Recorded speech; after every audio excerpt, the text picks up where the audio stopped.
मैं अब अचल जी के पास आती हूँ। सर, आप डिस्कनेक्ट हो गए थे उस समय, लेकिन अब कमलनाथ क्योंकि ज्वाइन कर चुके हैं, ऑलमोस्ट कगार पर है ज्वाइन करने के, क्या अब ये चीज बिल्कुल साफ हो गई है? कांग्रेस के जो नेता थे आलोक शर्मा, उन्होंने तो पहले ही कहा था, राहुल गांधी के साथ उनकी तस्वीरें भी आई थी कि देखिए, और हमेशा से ऑन रिकॉर्ड उन्होंने कहा कि कमलनाथ ने ही कांग्रेस को मध्य प्रदेश में हरवाया है। आज क्या ये चीज प्रमाण के रूप में आज सबके सामने नहीं है कि कमलनाथ ने सरेंडर कर दिया था, कमलनाथ चुनाव नहीं लड़ना चाहते थे? और ये तो मैं इसकी खुद साक्षी हूं, आज इस बात को ऑन रिकॉर्ड बोलती हूं कि चुनाव के 5 दिन पहले जब मैंने कमलनाथ का इंटरव्यू किया था एक प्लेटफॉर्म के लिए, तो एक ऐसा नेता जो 5 दिन पहले, चुनाव में केवल 5 दिन बचे हैं पोलिंग के, और 5 दिन पहले अगर वो शाम को 6 बजे ये कहते हैं इंटरव्यू के बाद कि अब मैं आराम करूंगा, और मैंने ऐसे कभी किसी नेता को, बहुत नेताओं के इंटरव्यूज किए, कभी भी नेता कोई 5 दिन पोलिंग में बचा हो और वो 5 या 6 बजे ये नहीं कहता कि अब मेरा आराम और विश्राम करने का टाइम है। तो ये थोड़ा सा, ये बात हजम नहीं होती थी उस समय मुझे भी, लेकिन ग्राउंड पर चीजें कांग्रेस के फेवर में नजर आती थी, ये भी बात सही है। ओपिनियन पोल्स बिल्कुल गड़बड़ हुए क्योंकि सब वहां पर कांग्रेस को एज दे रहे थे।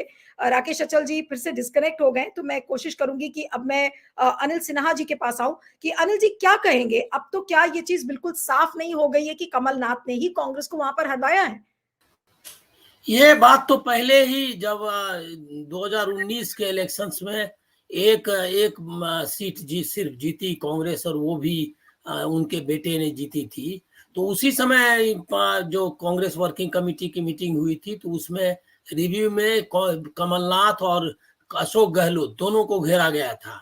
और प्रियंका गांधी ने तो साफ साफ आरोप लगाया था कि इन लोगों ने हराया है कांग्रेस को अपने अपने पुत्र मोह में। ये तो साफ लगा था। और उसके बाद आप G23 और वगैरह जो सीनियर लीडर्स थे उनको उसी समय तो रिजाइन किया था राहुल गांधी ने ये से अध्यक्ष पद से, कि ये जो है इसकी जिम्मेदारी लेते हुए। तो ये बात तो आज से नहीं, पहले से है। असल में उसका एक न्यू, आप अंग्रेजी में जिसको न्यूसेंस इंपॉर्टेंस कहते हैं वो है, और वो कॉरपोरेट के दलाल हैं। और हम लोग क्या है, मीडिया में अब वक्त आ गया है जब आप सब चीज को साफ साफ बोले। तो वो कॉरपोरेट के दलाल हैं। दुनिया जानती है कि कमलनाथ किन लोगों के लिए काम करते हैं। अंबानी के भी मित्र हैं, अडानी के भी मित्र हैं। और ये आरोप लगाने की बात नहीं है, सबको पता है। तो ये दलाल लोग जो है कांग्रेस को खत्म करना चाहते हैं, क्योंकि कांग्रेस अब बदल रही है राहुल गांधी के नेतृत्व में।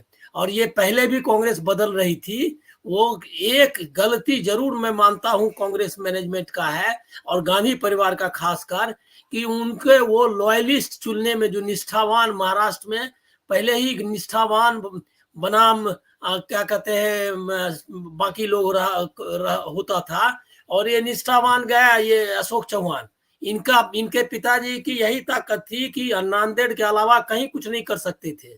लेकिन ये जो है इनको ऊपर से लादा जाता था शुरू से, मतलब इंदिरा गांधी के समय से ही। एसपी चौहान कभी भी महाराष्ट्र में अपनी सीट छोड़ करके कोई सीट जिताने की हैसियत नहीं रखते थे। और अशोक चौहान की भी यही हालत है, वो अपनी सीट छोड़ के कहीं नहीं जीत सकते। वो भी, कमलनाथ भी यही है। छिंदवाड़ा को उन्होंने एक जमींदारी में तब्दील करके रखा है। जिन लोगों को मालूम है वो जानता है कि वहां का, सही बताया कि ब्लॉक प्रमुख से लेकर के सब उनके लोग हैं। और वहां पर एक तरह का एक अलग किस्म का राजनीतिक जो है फीफडम जिसको आप कहते हैं, जमींदारी, वो उनकी चलती है। तो ये इसको जरूर खत्म करना था, जिसकी राहुल गांधी ने शुरुआत भी की थी। इसमें भी जो आदर्श घोटाला के ये आरोपी हैं अपने अशोक चौहान, और अशोक चौहान को के खिलाफ राहुल गांधी ने और इन लोगों ने डिजाइन करवाया था इनको, और इनके नाम है। और एक और शख्स अभी जा सकते हैं, उनका भी आदर्श घोटाला में नाम है, वो सुशील कुमार शिंदे हैं। अभी उन्होंने मना किया था, लेकिन शिंदे के भी चांसेस हैं क्योंकि उनका भी आदर्श घोटाला में नाम है। तो एक तो, लेकिन ये अलग प्रक्रिया है। मतलब इन लोगों का ये एक तो पैटर्न देखिए कि कौन लोग जा रहे हैं। वही लोग जा रहे हैं जो कि कॉरपोरेट परस्त लोग हैं, जो कि जो जिनका कि अपने इलाके के अलावा और कहीं कोई अपील नहीं है, वो लोग जा रहे हैं। दूसरा जा रहे हैं कि करप्ट है टू द कोर, वो जा रहे हैं। तीसरी बात ये है कि ये लोग जो नई रेजिम जो कांग्रेस में बदल रही है उसके विरोध में है, क्योंकि ये न कॉरपोरेट के खिलाफ लड़ना चाहते हैं, न कम्युनल पॉलिटिक्स के खिलाफ लड़ना चाहते हैं। कमलनाथ ने नैरेटिव बनने नहीं दी मध्य प्रदेश में, जो कांग्रेस की नैरेटिव, जो राहुल गांधी की नैरेटिव है, वो नैरेटिव बनने नहीं दी। और वो जो है आप देखते हैं कि बाबा बागेश्वर धाम और सब जितना नाटक है मतलब इसका बीजेपी का, वही दोहराया। तो वो तो अपना वैचारिक रूप से तो उनके ही साथ है। लेकिन अब मैं दूसरी तरफ आपका इशारा बताऊंगा कि ये जो मिलिंद देवड़ा ही है, वो भी कॉर्पोरेट परस्त। और मतलब आज ये सारे लोग जो है, जो गांधी परिवार का जो पतन काल था इमरजेंसी के पीरियड के बाद का, और राजीव गांधी के इर्द गिर्द जो कॉर्पोरेट लोग जमा हुए थे, जो वही उसी कांग्रेस के लोग हैं। ये मिलिंद देवड़ा भी वही मतलब मुरली देवड़ा, इसी काम का, उनका काम यही था, वो कॉर्पोरेट के व्यक्ति थे। तो ये तो अपनी जगह जा रहे हैं। इससे ये कांग्रेस को खुद ही करना चाहिए था।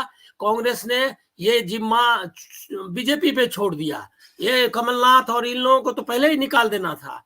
लेकिन जिस समय G23 वगैरह चला था, उस समय भी एकदम मर्सिलेसली इनको निकालना चाहिए था। ये इसमें हमको लगता है कि कांग्रेस ने डिसीजन मेकिंग में जो इनडिसिसिवनेस है उसको शो किया, निर्णय लेने की मतलब में देरी की और निर्णय नहीं लिया। ये जो है ये गलती थी।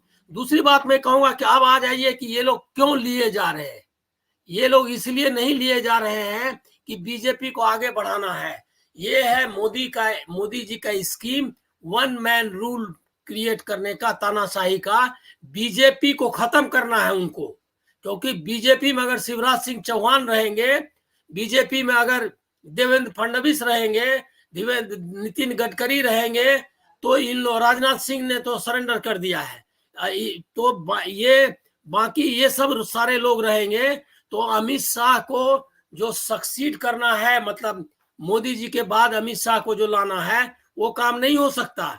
लेकिन सबसे जो इसमें दुखद और जो देखने वाली बात है, दुखद तो मैं क्यों है नहीं कहूंगा, लेकिन देखने वाली बात है कि आरएसएस जो है इसको एंडोर्स कर रहा है। मतलब बीजेपी के सफाए को, ये सारे लोग उसके लोग हैं, देवेंद्र फडणवीस हो, चाहे शिवराज पाटिल हो, नितिन गडकरी हो, सब आरएसएस के क्रिएट किए हुए लोग हैं। लेकिन आरएसएस ने इनका सौदा कर लिया है। और इसके पीछे सिर्फ एक वजह है कि जितने संस्थान हैं हिंदुस्तान के, उस पर आरएसएस को कब्जा करने का यही डील है मोदी और आरएसएस में, कि मोदी संस्थानों पर कब्जा करने में, जहां सब जगह मतलब सरकारी संस्थानों में भी, मैं पक्की आपको जानकारी दे रहा हूं, मतलब ये मालूम है मुझको कि लिस्ट बकायदा आईएएस की लिस्ट, आईपीएस की लिस्ट आरएसएस वाले देते हैं, और वो जो संघ से जुड़े लोग हैं उनको पदस्थापित करते हैं। बाकी यूनिवर्सिटीज और ये जो संस्थान है उनको छोड़ दीजिए। तो आरएसएस और उनमें डील है, जेएनयू सब जगह जो अपॉइंटमेंट्स हुए हैं।